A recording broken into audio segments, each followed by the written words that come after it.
એટલે એમને વિષય એવો આપ્યો કે family is the home of happiness. એટલે કે પરિવાર છે એ સુખનું સરનામું છે. અને આ વાત બહુ હકીકત છે. હમણાં જ હાર્વર્ડ યુનિવર્સિટીમાં એક સર્વે થયો. લગભગ 1,00,000 પરિવારમાં સર્વે થયો.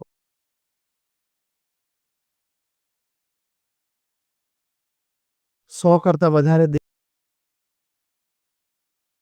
દેશોમાં સર્વે હતો.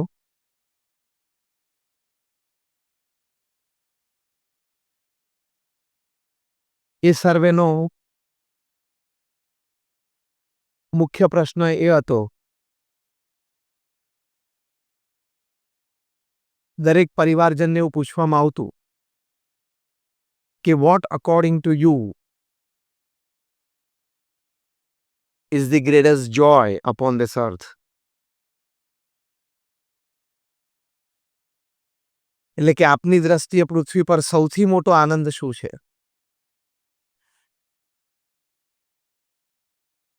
ત્યારે 67% પણ વધારે રિસ્પોન્ડન્ટ્સ એવું કહ્યું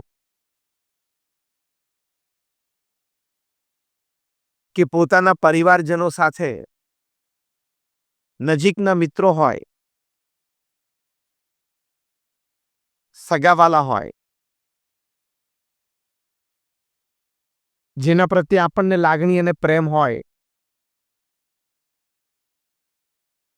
એ લોકોને આપણા પ્રત્યે લાગણી અને પ્રેમ હોય, એવો એક સંબંધ હોય,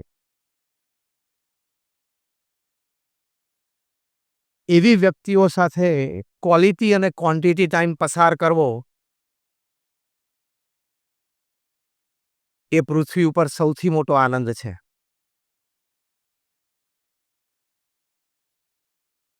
એટલે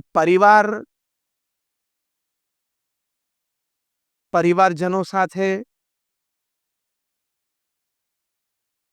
વિતાવેલો સમય it is the greatest joy upon this અર્થ.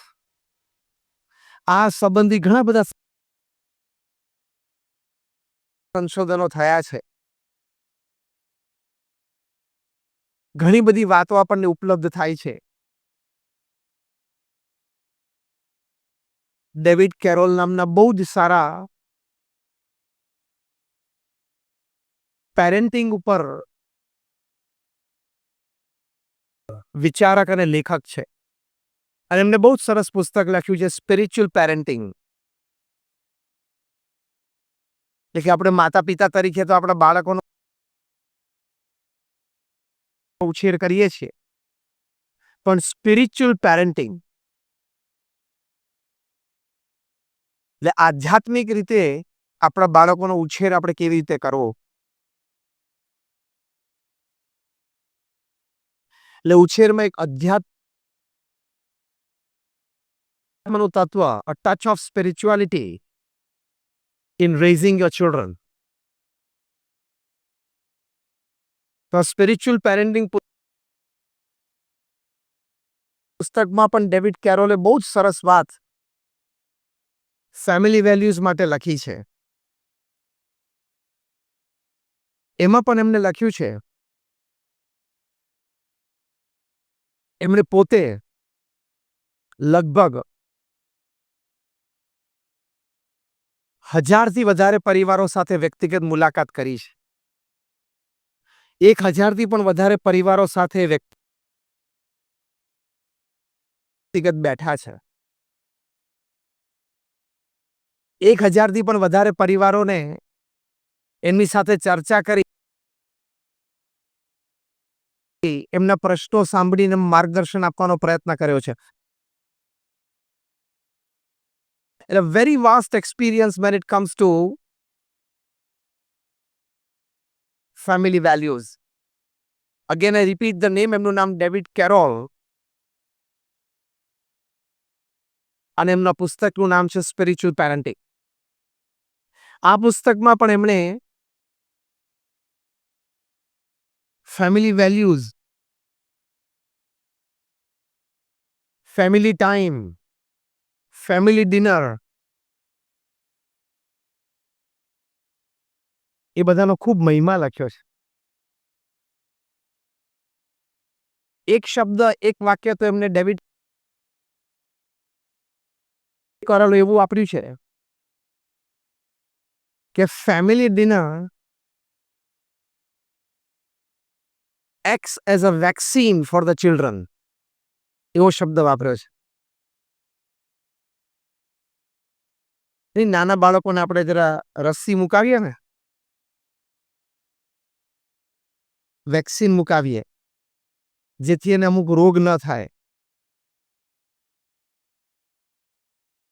તો આટલા વિશાળ અનુભવ પરથી ડેવિડ કેરોલ કહે છે કે ફેમિલીમાં બધા સાથે બેસે, માતા પિતા હોય, એટલે કે પતિ પત્ની, અમને સંતાનો હોય, વૃદ્ધ માતા પિતા હોય, બધા તમે 4, 5, 7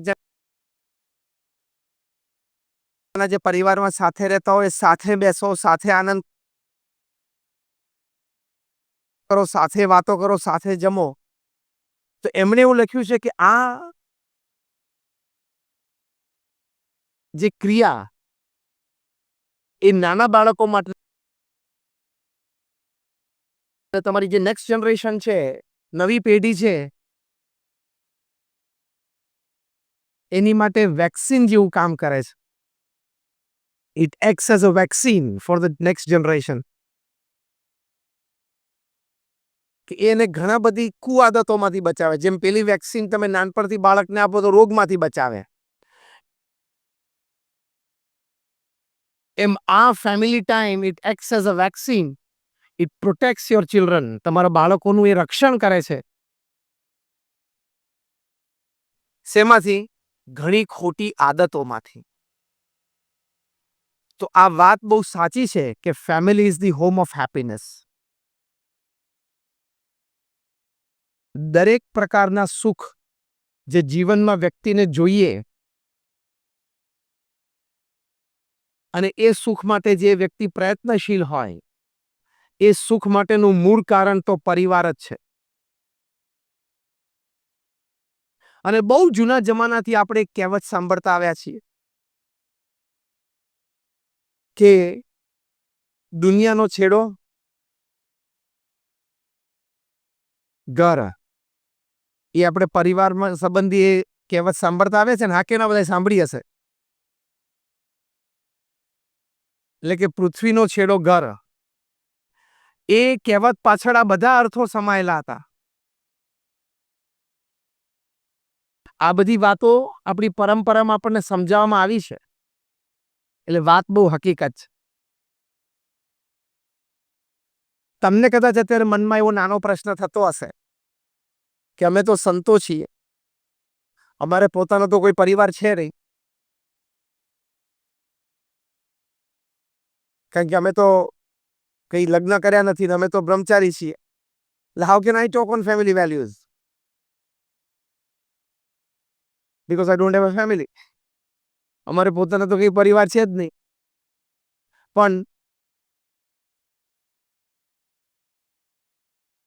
બીએપીએસ સ્વામિનારાયણ સંસ્થામાં, એટલે આમ તો ભગવાન સ્વામિનારાયણના વખતથી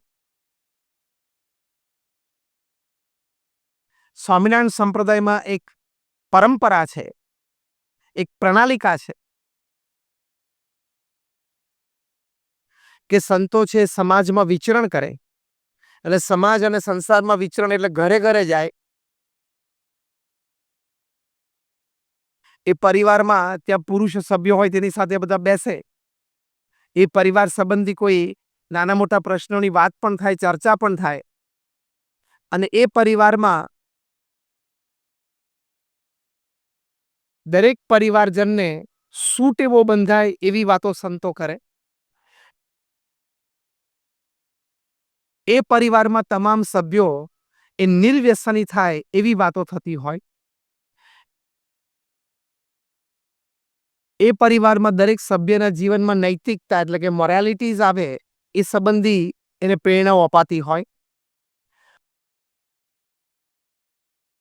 સંતો જ્યારે ઘરે જાય ત્યારે એ પરિવારજનોમાં અધ્યાત્મ, સ્પિરિચ્યુઆલિટી એ સંબંધી પણ માર્ગદર્શન મળે. એટલે અમે સંતો બહુ જ બધા ઘરે વ્યક્તિગત ગયા છીએ.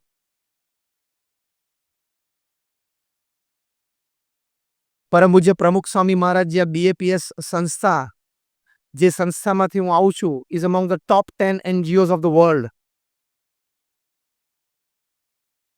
દુનિયાની પ્રથમ 10 સંસ્થામાંથી એક સંસ્થા છે. એ સંસ્થાને વિશ્વવ્યાપી બનાવી એ પરમ પૂજ્ય પ્રમુખ સ્વામી મહારાજે બનાવી. એ પ્રમુખ સ્વામી મહારાજ એમના જીવનકાળ દરમિયાન 3.5 લાખ ઘરે વ્યક્તિગત ગયા છે. 3.5 lakh homes personally visited. એટલે એમને પરિવારમાં સુખ, શાંતિ, સંપ અને સમૃદ્ધિ વધે એની માટે એમના જે અનુભવો છે ને તમારી સાથે શેર કરવાના છે. કારણ કે સામાન્ય આદિવાસીઓના ઝૂંપડામાં પણ પ્રમુખ સ્વામી મહારાજે પધરામણી કરી છે અને મોટી મહેલાતો હોય એમાં પણ કરી છે. આજે એમના ઉત્તરાધિકારી છે પરમ પૂજ્ય મહંત સ્વામી મહારાજ, જેને હમણાં કદાચ છેલ્લા એક અઠવાડિયામાં બહુ જ ન્યૂઝમાં હતા, એટલે કદાચ તમે જોયા હશે.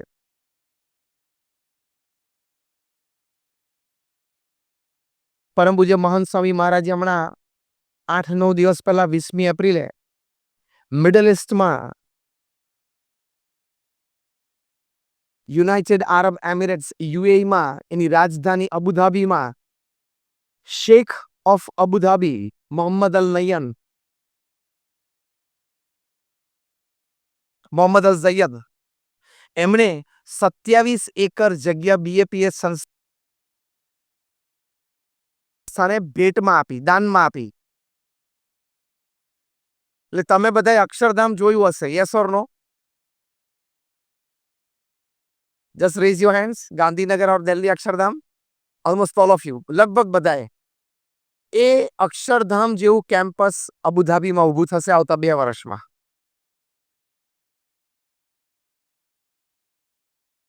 આ એક જ એવું મોટું કાર્ય થશે કે 2 મોટા સમાજ નજીક આવશે, 2 મોટી જ્ઞાતિઓ નજીક આવશે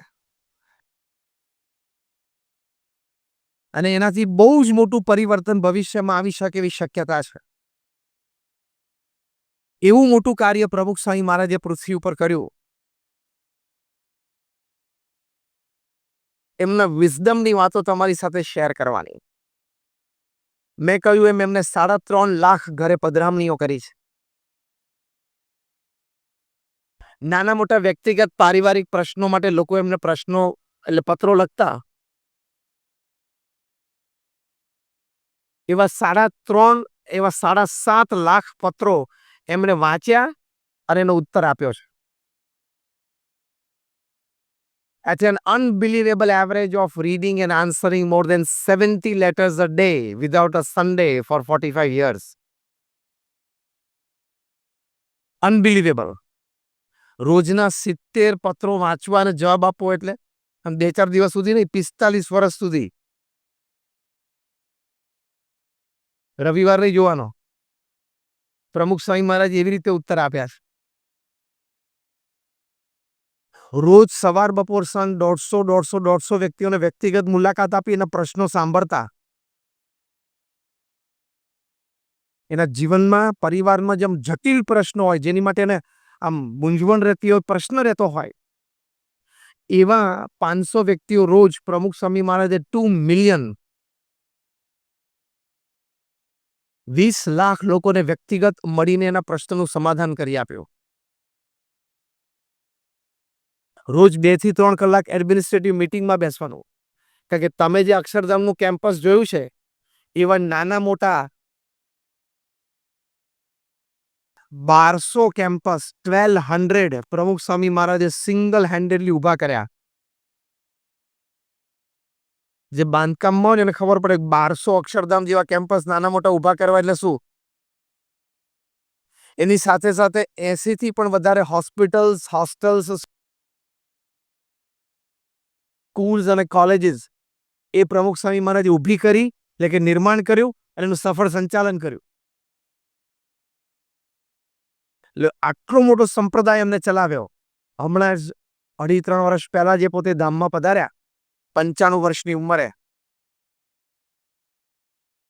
અને અમારા જેવા લગભગ 1200 સંતોને એમણે દીક્ષા આપી. એમાંથી 750 થી પણ વધારે સંતો graduates, post graduates, chartered accountants, doctors ને એન્જિનિયર્સ છે. એમાંથી 150 થી પણ વધારે સંતો Born American and British citizen છે. એમાંથી 50 થી પણ વધારે સંતો એ Stanford, Harvard, Carnegie melon, Yale, Keylong એવી ઇન્સ્ટિટ્યૂટમાંથી ભણેલા છે. અમારા ઘણા બધા સંતો 22-25 વર્ષની ઉંમરે $1,00,000, $2,00,000નો સેલરી છોડીને સંત થયા છે. આ મેં તમને એટલા માટે વાત કરી કે તમને એવું ના થાય કે નહીં ફાવ્યું અને નહીં ગમ્યું એટલે અહીં આવી ગયા, કેમ નહીં જામ્યું એટલે અહીં આવી ગયા. બધું જામેલું જ હતું ને ગમેલું જ હતું. What I mean to say is કે પ્રમુખ સ્વામી મહારાજને સમાજનો આટલો બધો વિશાળ અનુભવ, સમાજની બધી ગતિવિધિઓ સાથે એ હંમેશા સુમેળમાં રહેતા. તો એમના જે અનુભવની વાતો છે, કારણ કે હજારો પરિવારના વિખવાદમાં મધ્યસ્થી બનીને એમને એ વિખવાદ મિટાવી દીધો. હજારો પરિવારમાં કોઈ એકાદ બે વ્યક્તિને કંઈક પરિવારમાં અસંતોષ હોય ને ઝઘડા હોય, એમને માર્ગદર્શન આપીને એ ઝઘડો એ મિટાવી દીધો. આવા હજારો પરિવાર અત્યારે સમાજમાં એવા છે કે દે આર હેપી ટુડે. આજે લોકો સુખી છે because of Pramukh Swami Maharaj intervention at the right time. એક જે અમે સંતો પણ વિચરણ વધી ગયા છે. મેં પણ I think in the last 30 years લગભગ 25,000 થી પણ વધારે ફેમિલી ની પર્સનલ વિઝિટ એમના ઘરે જઈને, દુનિયાના લગભગ 30 દેશોમાં 200 જેટલી સિટીઝમાં તો હું 25,000 ફેમિલીને વ્યક્તિગત મળ્યો છું. એટલે એ પ્રમુખ સ્વામી મહારાજનો એક વિશાળ અનુભવ, એમનું શાણપણું, એની સાથે આ બધી થોડી વાતો એ તમારી સાથે શેર કરવાની કે how your family is the home of happiness. એમાં આપણે જઈએ પહેલા અમુક ચેક પોઈન્ટ્સ આપણે વિચારી લેવાના, સમજી લેવાના, જે આપણે ધ્યાન રાખવાનું છે. પહેલો મોટો ચેક પોઈન્ટ એ છે કે when you are a family, તમે જ્યારે એક પરિવારની જેમ સાથે આવ્યા છો, it is a divine unit. It is not an accident. એક એક્સિડન્ટ નથી જો તમે ભેગા આવી ગયા બધા.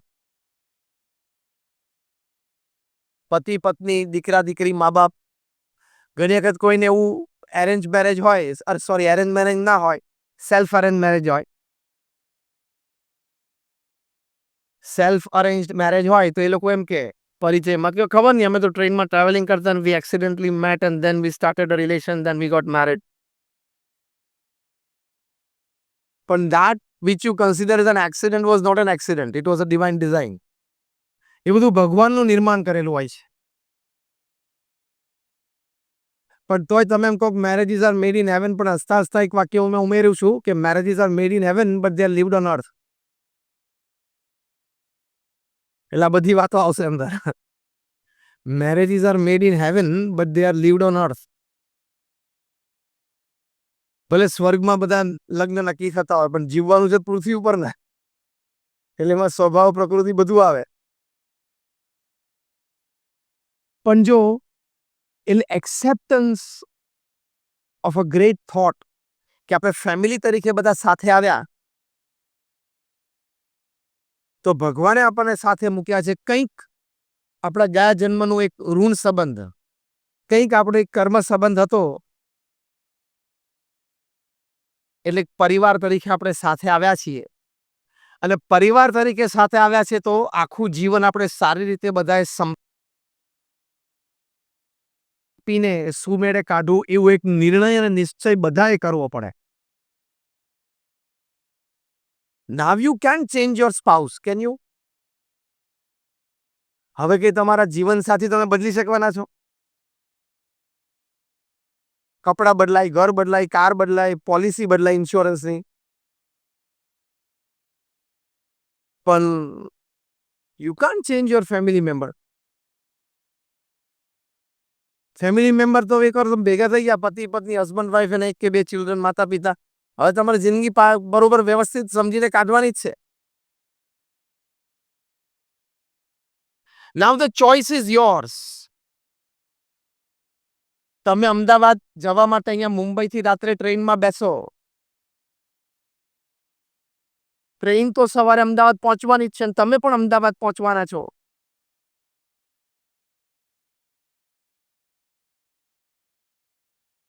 પણ ચોઇસ તમારી છે કે તમારે ઝઘડતા કો પેસેન્જર સાથે પહોંચવું છે કે કોઈ બે સારા માણસ જોડે થોડો પરિચય કેળવીને કંઈક સારી વાતો અને સારા વિચારોની આપલે સાથે પહોંચવું છે. Choice is yours. A choice આપણી છે. એમ ફેમિલીમાં પણ તમે બધા સાથે આવ્યા, ચોઇસ ઇઝ યોર્સ.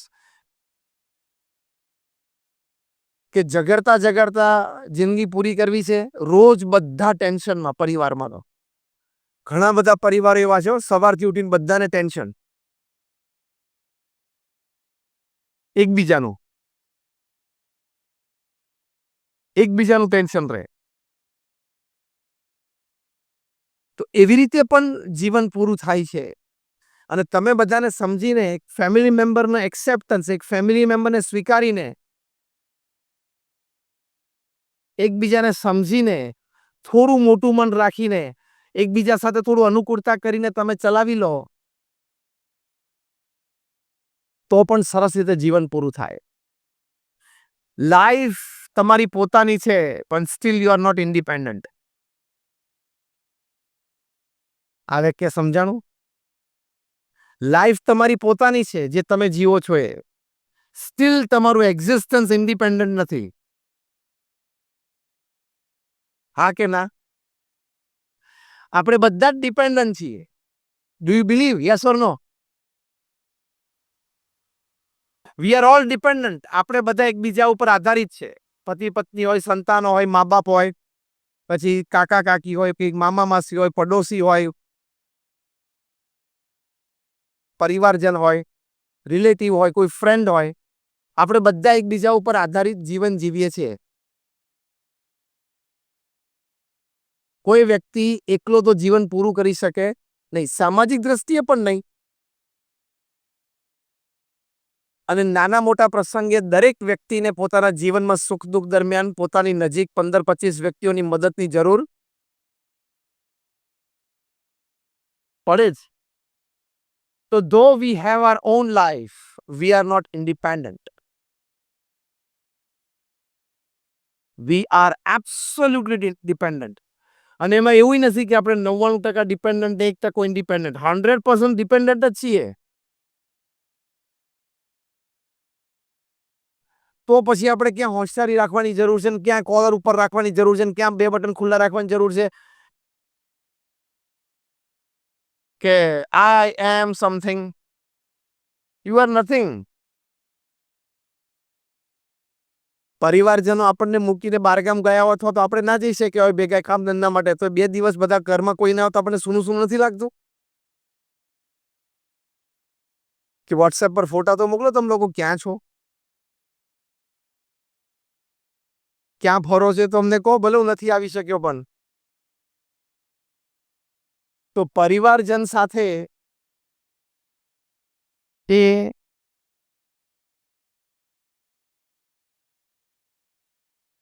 એક આત્મીયતા છે. પરિવારજન સાથે એક પ્રેમ છે એ આપણે બધા નિભાવીએ છીએ અને પરિવારમાં આપણે સાથે રહીએ છીએ. એટલે કહેવાની વાત એ છે